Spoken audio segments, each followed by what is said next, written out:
record.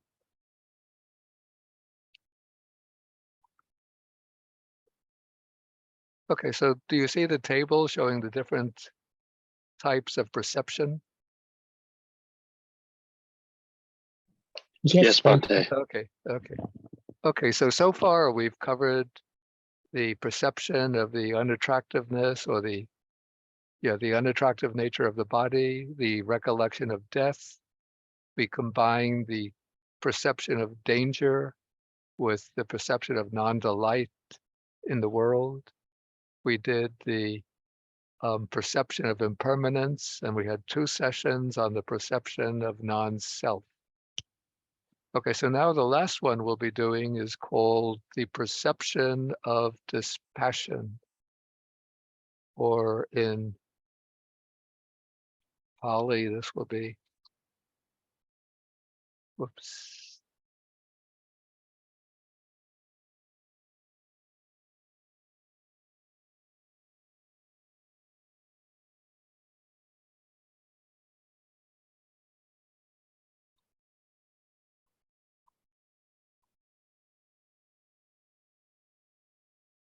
Viraga Sanya.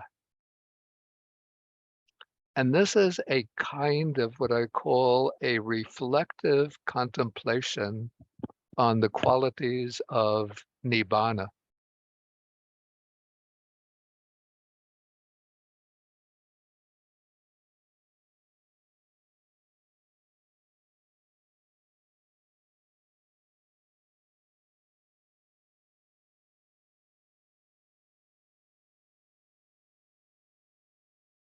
Yeah, so this is a reflective contemplation on the qualities of nibbāna.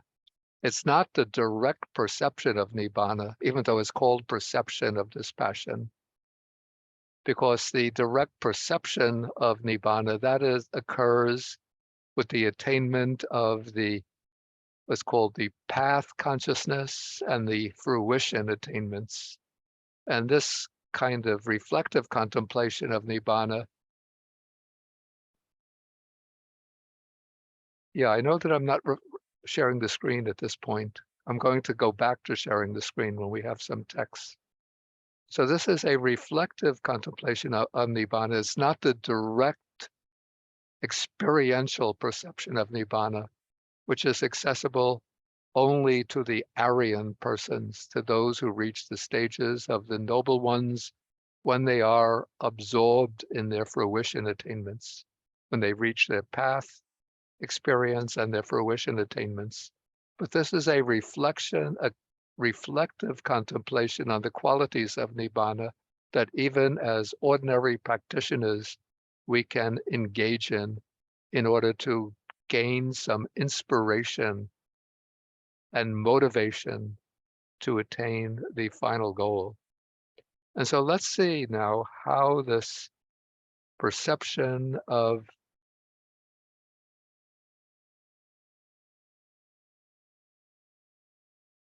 how it is described. Okay, do you see the text called perception of dispassion? Yes. Yes, Bhante. Okay, let's increase the size. Okay, so in the sutta on the Anguttara Nikaya that we looked at, which lists the different types of perception, we don't find an actual definition there of the perception of dispassion, but we have some other texts that could help us. First, there is the Girimananda Sutta, which is the Anguttara Nikaya Book of Tens, number 60.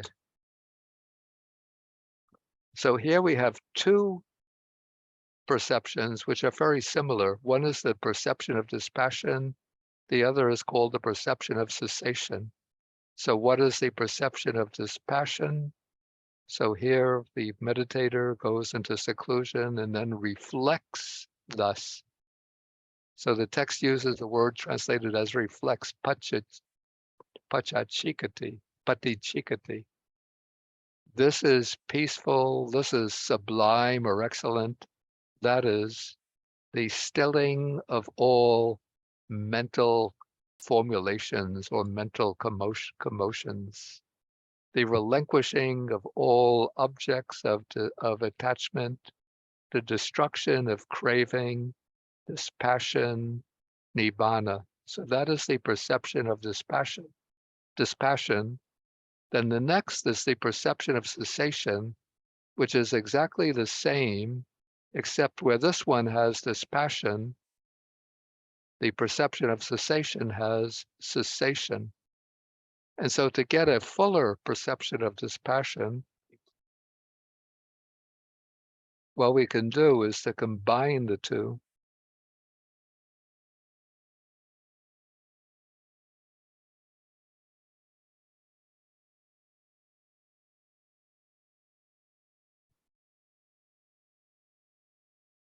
And so we just put them together into one contemplation. And you could see that the series culminates in nibbāna. So really all of these terms here are in a sense designations for nibbāna. And so first let's parse these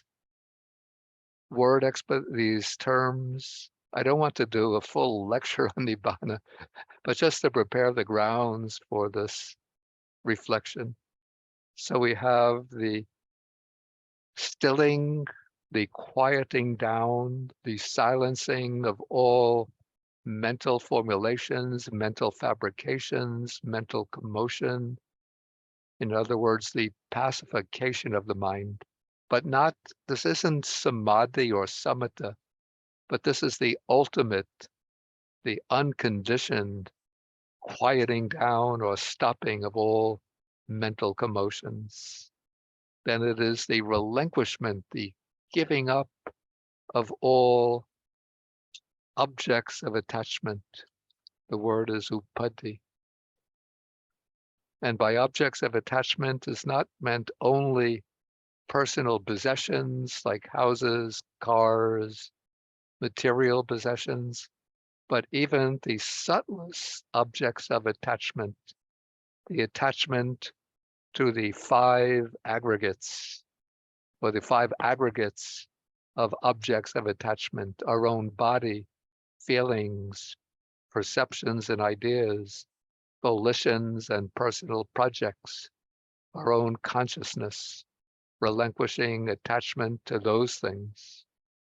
Then we have the destruction of craving, then dispassion, which I said earlier, it's viraga. So V has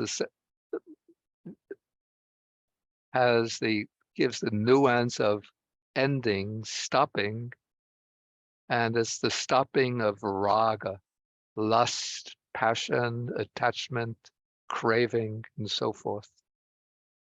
So you could say it's dispassion or the ending of attachment, then cessation. And so what is meant by cessation here would be cessation of craving and other defilements, and the cessation of suffering, and the cessation of samsara itself, the round of birth and death. And then it's nibbāna, and nibbāna itself is originally a metaphorical term or a poetic term. So the literal sense of nirvana or nibbāna is from nir plus the verb vati, and together it gives us the verb nirvati. That's the Sanskrit form, the Pali nibbati, or nibbāyati, the going out of a fire.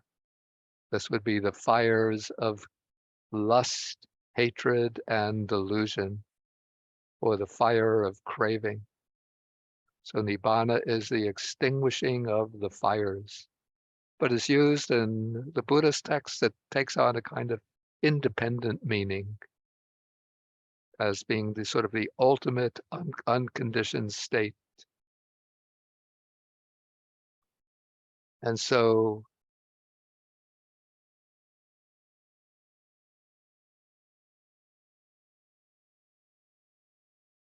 yeah, so we have some abstract philosophical terms for nibbana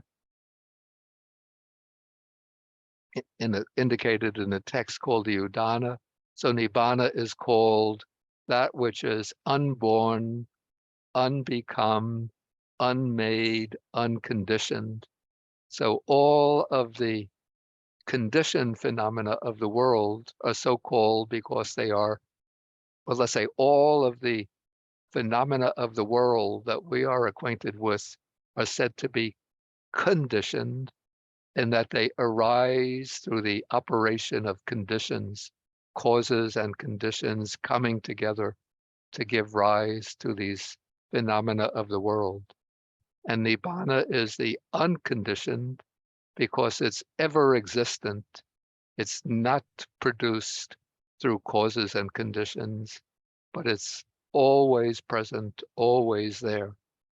And because it's always present, it's unborn, it never arises. It's unbecome, it doesn't go through any change or transformation. It's unmade, again, not made by causes and conditions. So these are some abstract terms for nibbana.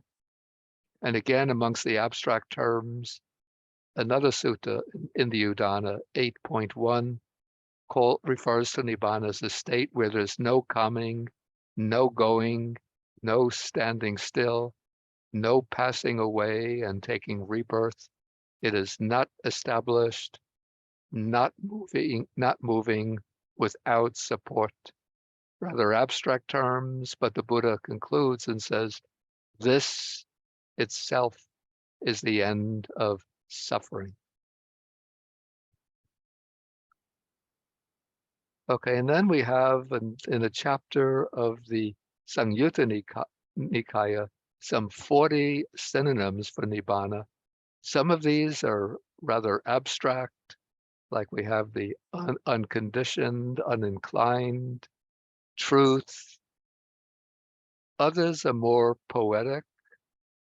We have terms like the far shore, the island, the cavern, the shelter, the refuge, the destination. And then others speak of nibbana as the ending of defilements, the destruction of craving, elsewhere the destruction of greed, hatred, and delusion. And then other descriptions are in terms of positive qualities, which are to be taken in a superlative sense. So nibbana is said to be the peaceful state, the state of security, the wondrous, the marvelous, the unafflicted, and so on.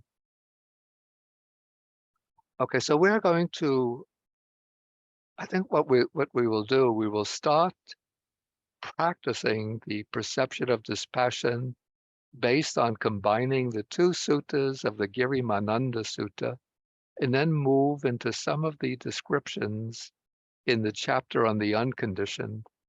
And the way we undertake this perception is I will mention each of the qualities descriptive of nibbana, and then just pause for a minute or so.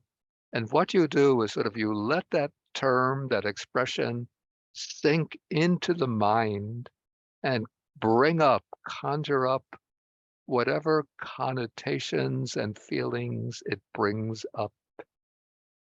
Always seeing that these terms are designations for the final goal, the ultimate goal of the path. Okay, so take your sitting position, and it can be a little relaxed. Don't have to be too firm and rigid in doing this reflective contemplation.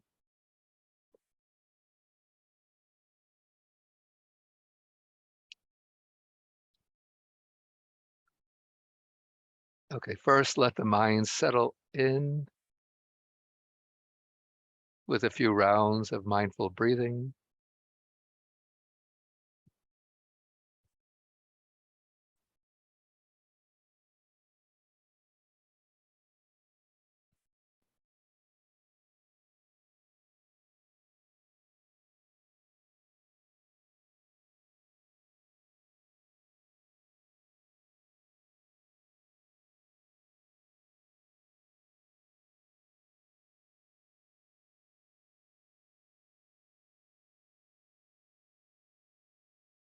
And then in the Visuddhimagga system of meditation subjects, this meditation, which is here called the perception of dispassion, is called Upassamanusati, the recollection of peace.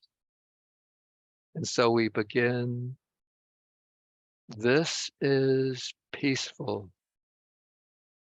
This is sublime or excellent.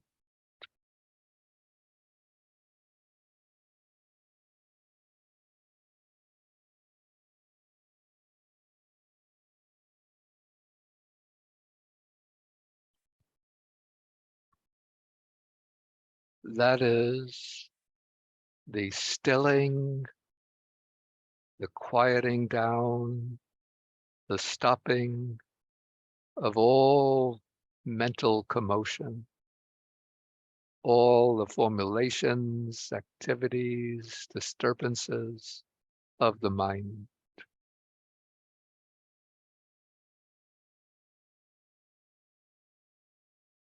And you just let those words, let those expressions sink into the mind.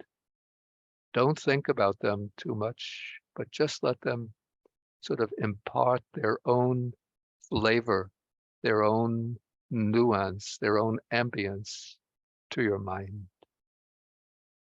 So the stilling, stopping of all mental commotions.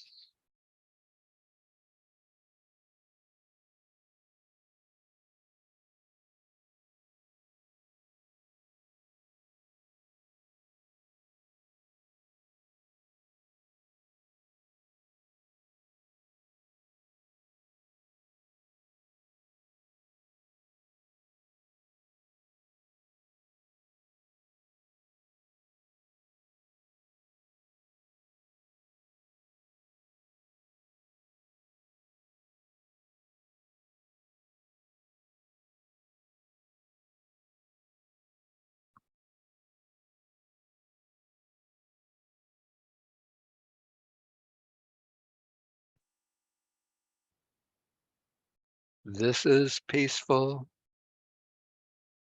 This is sublime and excellent, namely the relinquishment of all objects of attachment,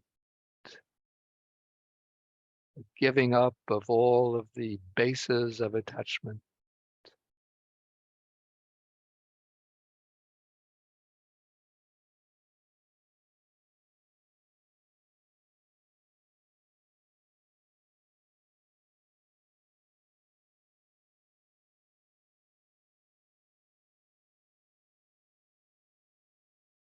The relinquishment of all of the objects on the basis of which we construct the sense of our personal identity,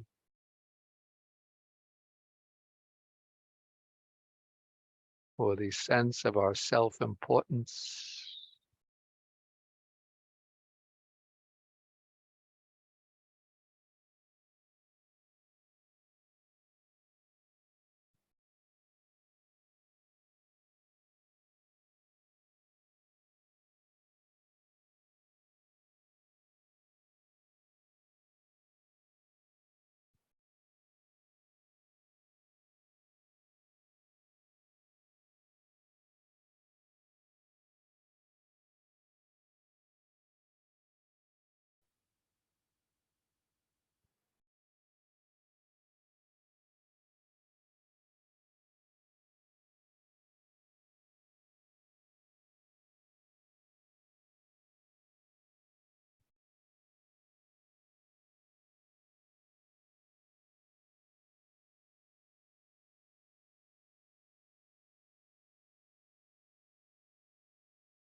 the destruction. This is excellent.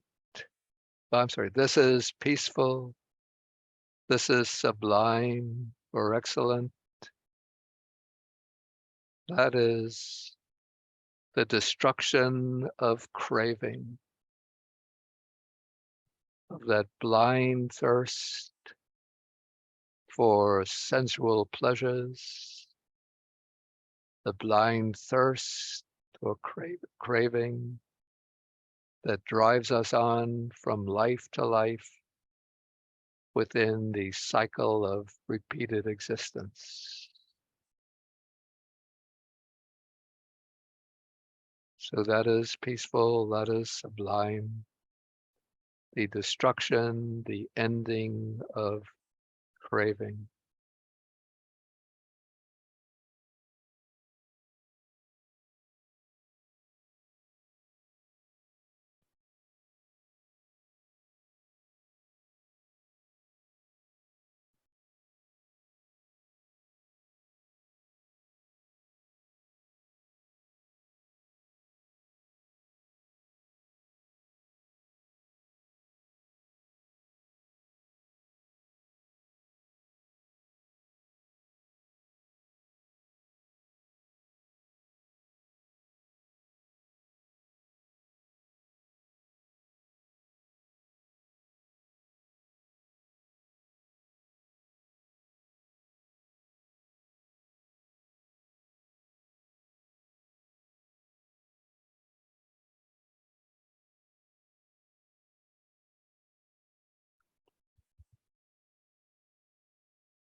This is peaceful, this is sublime, namely viraga, dispassion, the ending of raga, that insatiable lust,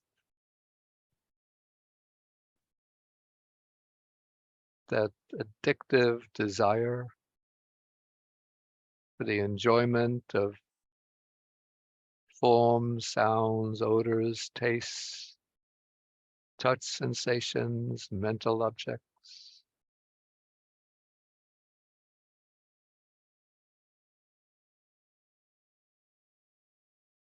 That state of quiescence that follows from the ending of passion or lust.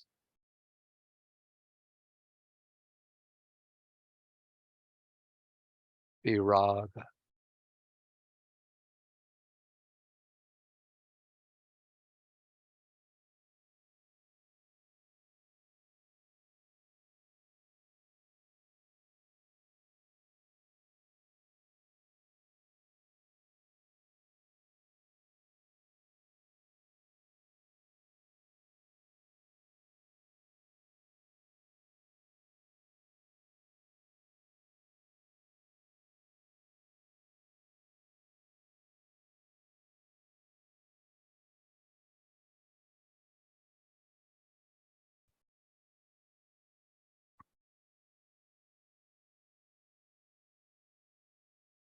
Okay, this is peaceful. This is sublime or excellent, namely nirodha, cessation, the cessation of craving and the other defilements, the cessation of suffering, and the cessation of the beginningless round of rebirths.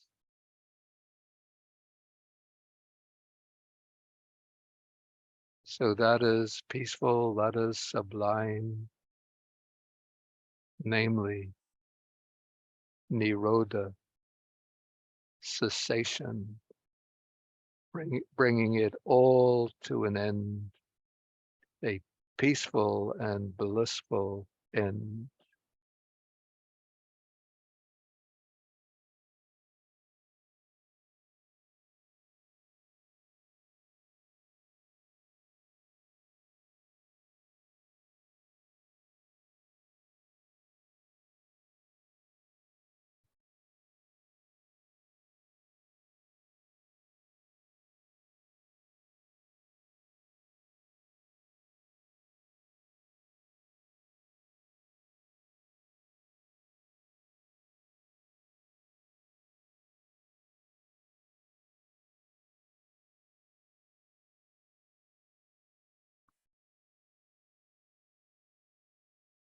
This is peaceful. This is sublime or excellent, namely nibbāna, nirvana, the going out or extinguishing of the fires of greed, hatred, and delusion. The going out of the fires of samsaric existence. The coolness, the peacefulness, the release, the freedom, nibbāna, nirvana.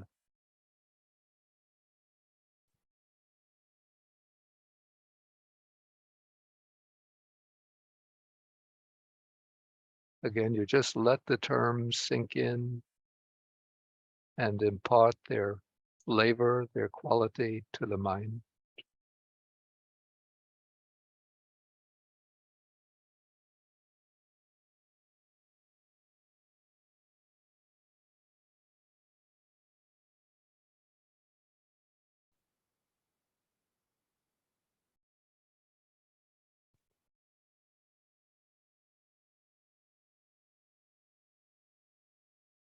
We will do another round because you keep on turning these qualities over again and again.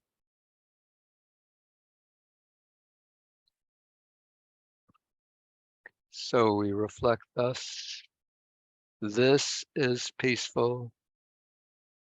This is sublime or excellent,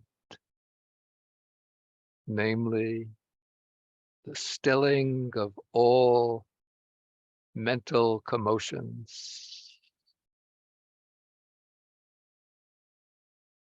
Sabba Sankara Samato, the silencing of all mental formulations, mental fabrications, the stopping of all constructive mental activities.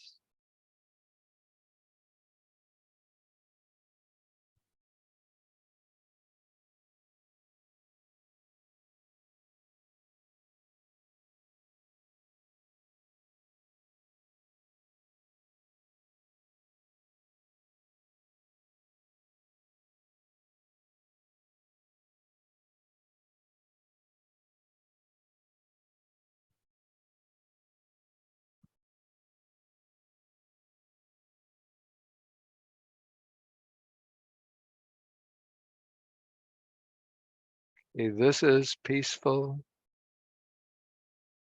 This is sublime. The relinquishment of all objects of attachment. Sabupati pati nisago. The relinquishment of all the bases on which we construct our personal identities, on which we construct our sense of self-importance,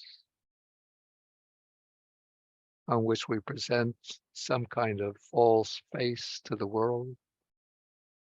So the giving up of all of those objects of clinging and attachment.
Okay, this is peaceful. This is sublime. The destruction or ending of craving.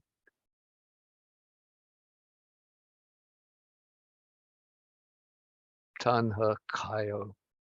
Again, don't think about it too much, but just sort of let the expression sink into the mind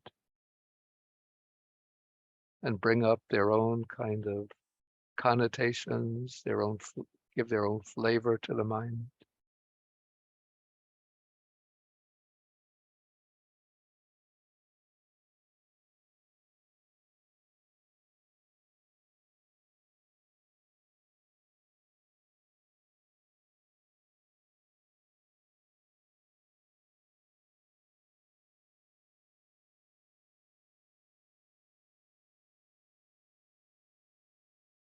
This is peaceful.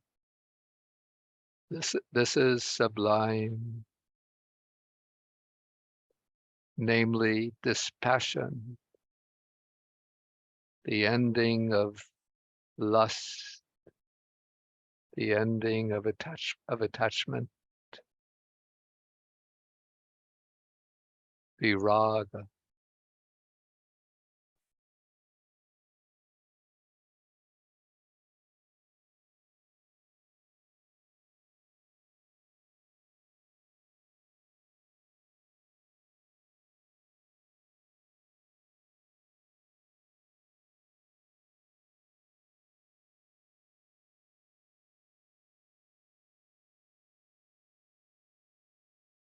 This is peaceful. This is sublime, namely cessation, the ceasing or ending of craving and the other defilements, the ending of dukkha or suffering, the ending of samsara, the round of repeated birth and death.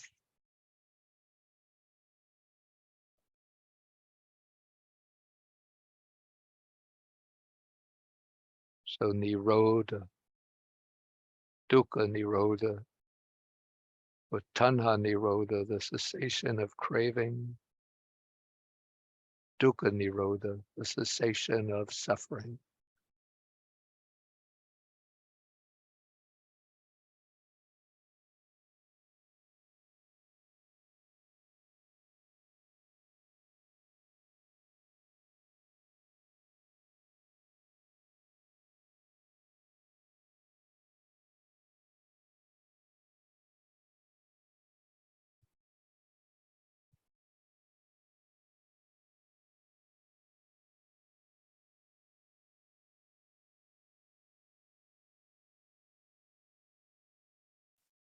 Okay, this is peaceful. This is sublime, namely nibbāna, nirvana, the extinguishing of the flames, the fires of greed, hatred, and delusion, and the extinguishing of the flames of conditioned existence in samsara, the round of rebirths.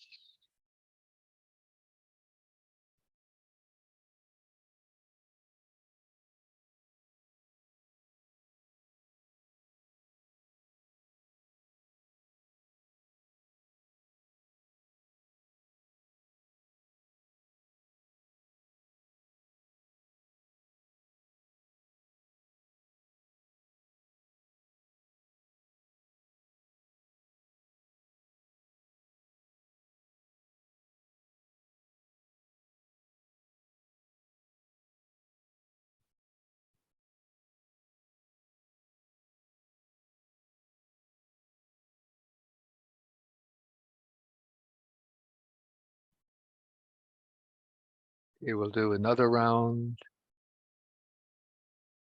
So this is peaceful. This is sublime, namely the stilling of all mental commotion, all mental fabrications,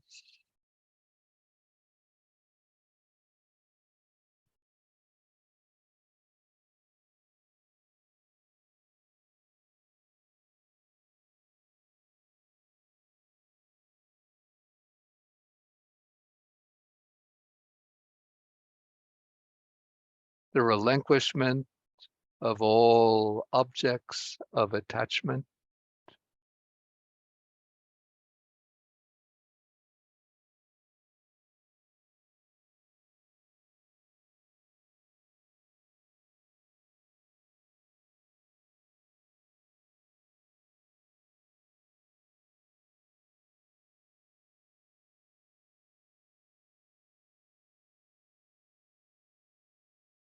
this is peaceful, this is sublime, the destruction of craving,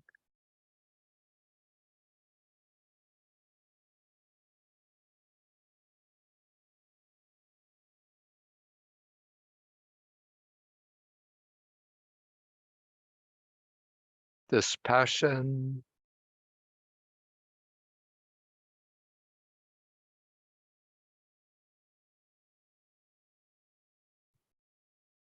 cessation,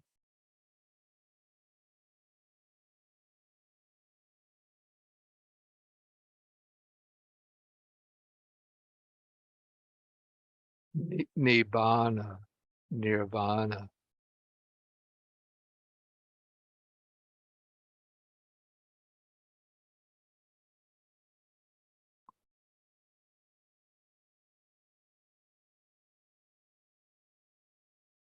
And then we could take some other terms from the chapter on the unconditioned.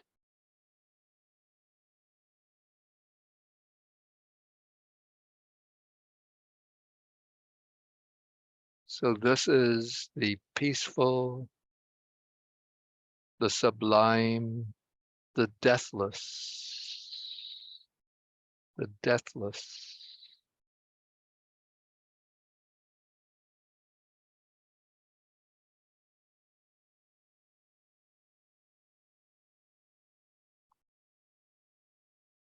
the auspicious,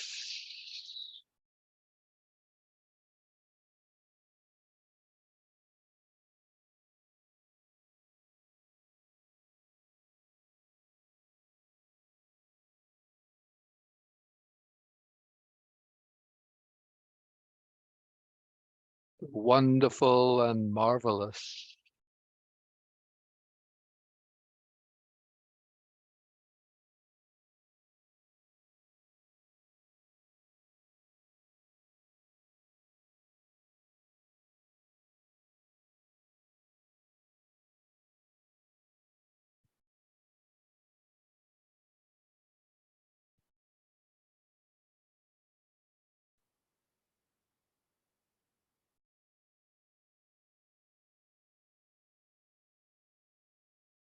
freedom and non-attachment.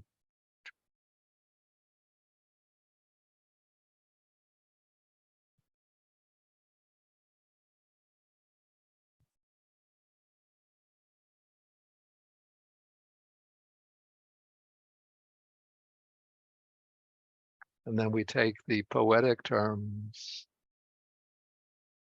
This is the island amidst the storm and commotion of worldly existence.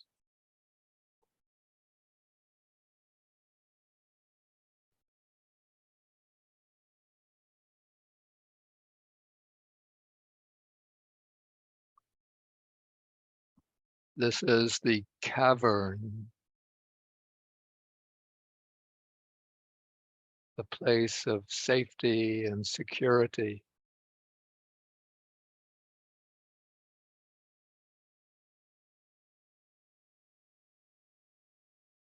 This is the shelter from from the storm.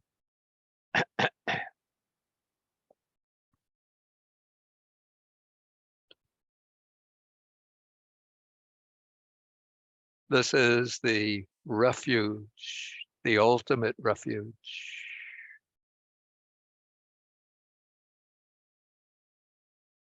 The ultimate refuge from all suffering and danger.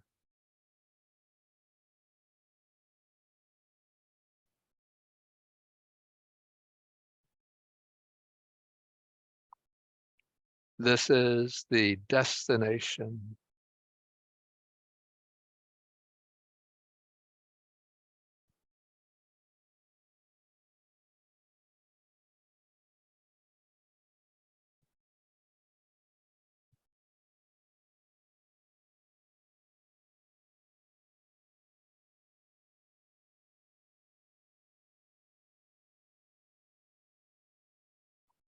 Okay, now you could come back to your breath, do a few rounds of mindful in and out breathing.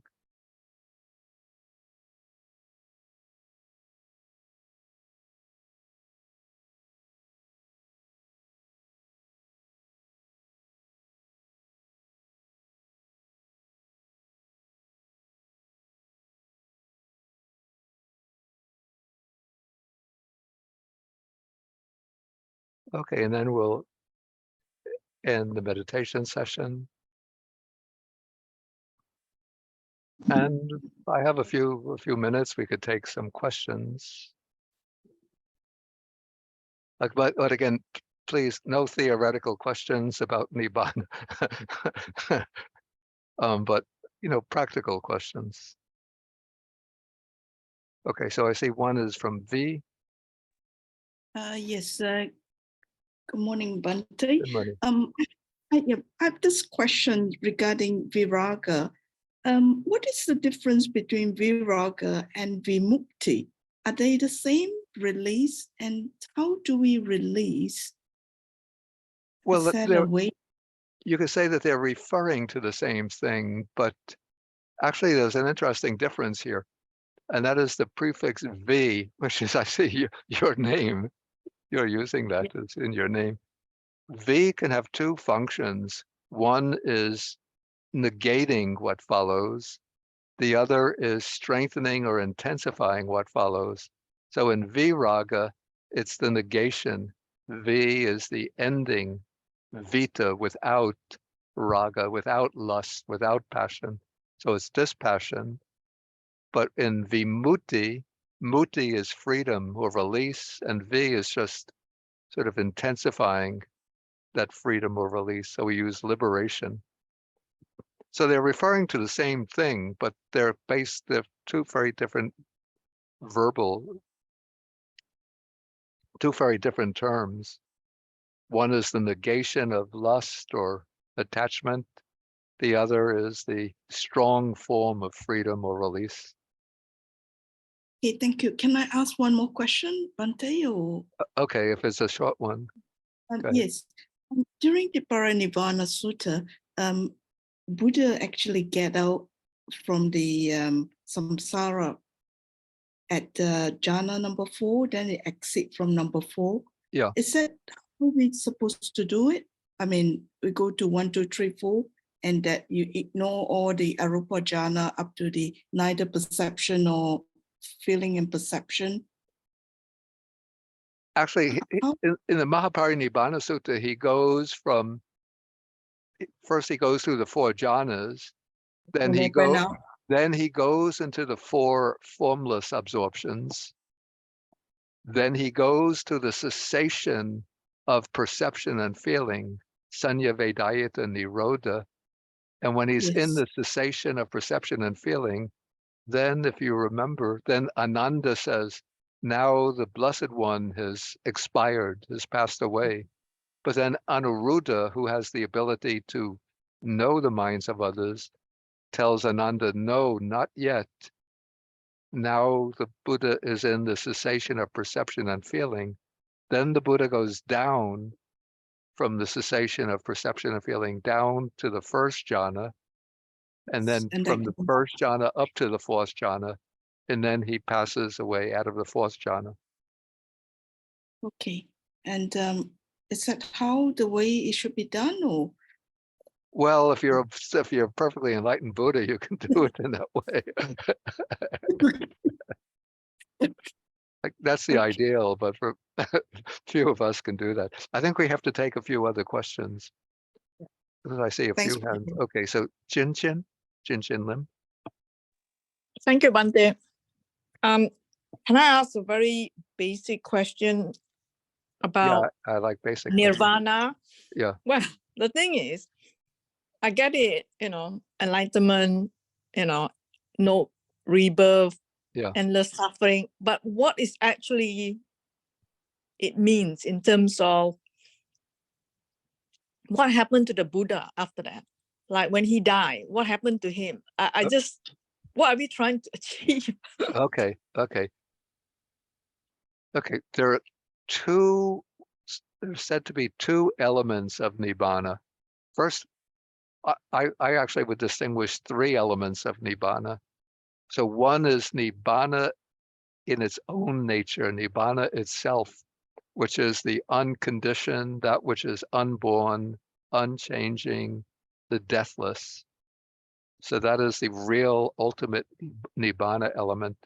But there are two stages in the attainment of that nibbāna. One is called nibbāna with residue remaining. The other is nibbāna element with no residue remaining. Okay, the residue is the compound or the configuration of the five aggregates.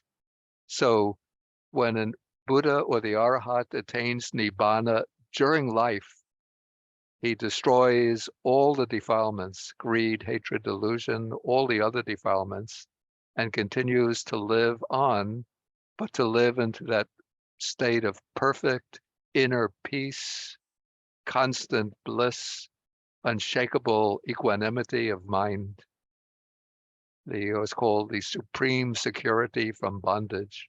So that is the nibbāna during life, nibbāna with the residue of the five aggregates, but with the destruction of all ignorance and defilements. And then the next stage is the nibbāna with no residue remaining. So that is the nirvana attained with the passing away or the ending of the life of the liberated person, in which there's no more coming back into samsara, into the round of repeated birth and death, but it is we could say it's the ultimate attainment of the unconditioned nibbāna. But there's no continuation of individual existence within the unconditioned nirvana. It's not that, say, the Buddha continues as Gautama Buddha, but now he's in the unconditioned nirvana, not living on this earth, but it's the ending of individuality, of personalized existence. In a sense, it's replacement by this unconditioned mode of being. So, all the past Buddhas, are they all together in some plane? It's not a place. It's, all we can say is that is what the commentaries say is that's the apanyati bhava. It's the indescribable state, inconceivable state. So we can't use our conditioned conceptual mind to conceive the unconditioned, or we can't use words and language to describe the indescribable. So how, after the meditation, we do sharing memories and we ask Deva and Naga to protect so and so. So is there such thing as where they are, the Buddha that can hear us, or? No, the Buddha is not able to hear us. They're not existing as finite beings in any particular realm of existence where they preserve their own individuality. The Buddhas have, you could say that they've passed into the nirvana element without residue. So they have become the unconditioned itself. They don't remain there as individual persons. Okay, we'll have to move on. Okay, so Yenny. Bante. Yeah. Thank you for the guidance. So about the thing that we just did, I was wondering if this some sort of brainwash, I think this is some sort of the wholesome brainwash. No, it shouldn't be a brainwashing, but it's a way of training the mind, conditioning the mind to, let us say, well, if you want, you could call it brainwashing, but it's washing the brain with the beautiful, beautiful qualities, wholesome It qualities. is wholesome, yes. Yeah, So, one could call it, in fact, yeah, the text sometimes uses chitta visodhana, the cleansing of the mind. yes. So, Bante, what is your thought if I play this overnight, right, repetitively? So, If it you can what? think, if I play this overnight, I record it myself and then Yeah. probably or using Bante's voice, and then so it can sink into my subconscious mind. Do you think it will be somehow helpful for my practice? I become more better person or something. I don't know about just playing it. You have to actively use your mind to do the reflections. Oh, okay. Because I heard that when you sleep, actually your brain is working. Yeah, So, maybe. I don't know. I don't know. I don't have any opinion about that. I don't know. oh, Okay. there is Try no it. harm. Try it and see what happens. Okay. Oh, thank you, Bante. It's a Okay. lovely first time that Okay. I did. We'll Thank have to take one more question. I only have time for one more question. That's Samantha. Thank you, Bante. That's a quick question. Okay, Just good. want to know what nibbida, the word nibbida, what's that? Is Yeah, it the same as dispassion? nibbida is more in the preparatory stage. It's I translate it as disenchantment. So it's like losing one's fascination with with worldly enjoyments. Is that different from viraga then? Yeah, Dispassion. viraga is a sort of deeper stage, a higher stage. So viraga is the actual ending of the attachment. Whereas with nibbida, the attachment doesn't end, but one just starts to lose one's interest. One starts to lose one's illusions about worldly enjoyment. And so it's a state, maybe So you could say that nibbida is a kind of disillusionment, but a positive and uplifting disillusionment, the loss of that would be illusions. a precursor to viraga, Yeah, dispassion, maybe. yeah, yeah. Thank you, Bante. Okay, we're going to have to end now, so we'll end with the sharing of the merits, with the devas, the dragon spirits, the bhutas, that's the fair spirits. But I'm afraid not with the bhutas, because they don't need our merits anymore. Okay. Akasata Chabumata Deva Nagamahidika Punyantang Anumoditva Chirangra Kantu Sasanang Akasata Chabumata Deva Nagamahidika Punyantang Anumoditva Chirangra Kantu Desanang Akasata Chabumata Deva Nagamahidika Punyantang Anumoditva Chirangra Kantu Mang Parang Dukkha pata jani dukkha, baya pata jani baya, soka pata jani soka, unto sabbepi panino. May those in suffering be free from suffering. May those in fear be free from fear. May those in sorrow be free from sorrow. May all living beings also be thus. Then I should wait before we end. One announcement. Next week, we begin the sutta study again. And now, since it seems at least the COVID pandemic, at least in the real pandemic stage, has pretty much come to an end, we'll be working next week or presenting the class in two modes. Those living in the vicinity of Tuangan Monastery, more or less, even New York City, if they want, can come to the monastery for the class. But the class will take place in Guanyin Hall. But of course, those who are living at a distance will also be presenting the class through the Zoom platform. So if you like to come from any place in the area for the class, you would go to Guanyin Hall. Same time, Bante? Same time, well, yeah, same time, Eastern time. Okay, thank you. But if you're at a distance, don't think that you will be missing the class, but we'll be presenting it through Zoom. Okay, so thank you all for attending, and we could end with 3 bows to the Buddha. 1, Thank you. 2, 3. Bow to Bhante. Bante. Thank you, Okay. Thank you. Thank you, Bhante. Thank you, Okay. Bante. Thank you, Okay. Bante. Thank you, Sadhu, Bante. sadhu, Thank you, sadhu. Bante. Thank you. Thank you, Bante. Thank you, Bante. Okay, thank you. Thank Bye. you. Have a nice Okay, weekend. I'll have to go up now. Yeah. Okay, Thank you, have a good Bante. one. Have a good meal, Bante. Thank you. Okay.